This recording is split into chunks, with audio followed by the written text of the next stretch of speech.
মাটির থালা আঁকতে আঁকতে হঠাৎ কাঠের থালি সেট আঁকছি কেন? আমার এই হ্যান্ডক্রাফটস এর কাজের শুরুটা সম্ভবত মাটির থালি সেটের মাধ্যমেই হয়েছিল। যথেষ্ট ডিমান্ডিং প্রোডাক্ট এখনো পর্যন্ত। রোজই ইনবক্সে 8 থেকে 10টা কোয়ারি আসে এই মাটির থালি সেট নিয়ে। কিন্তু দুঃখের বিষয়, গত কয়েক সপ্তাহ ধরে মাটির থালার কোয়ারির রিপ্লাইতে তোমাদের শুনতে হচ্ছে, সরি ম্যাম, মাটির থালা আপনার লোকেশনে অ্যাভেলেবেল নেই। স্বাভাবিকভাবেই তোমাদের পরবর্তী প্রশ্ন এটাই থাকে, কেন নেই? আমরা তো দেখেছি তুমি দূর দূরান্তে শিপিং করো। চলো আজ সেই বৃত্তান্তই বর্ণনা করি। মাটির থালি সেট দূরে শিপ করা বন্ধ করে দিয়েছি।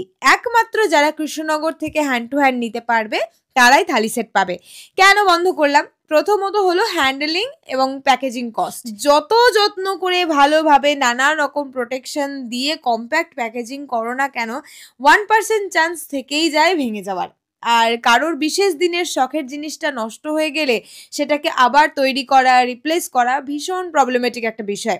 100টার মধ্যে 3-4টে যে ড্যামেজ প্রোডাক্টের ঘটনা ঘটেছে, তাতে ক্লায়েন্টও অবাক, শুভ্রা তোমার এত ভালো প্যাকেজিং সত্ত্বেও কিভাবে এমন হলো? তো যারা দূর থেকে নিতে চাও তারা কাঠের থালি সেট নিতে পারো, না হলে যারা কৃষ্ণনগর থেকে হ্যান্ড টু হ্যান্ড নিতে পারবে তারাই একমাত্র মাটির থালি সেট বুক করো। টাটা।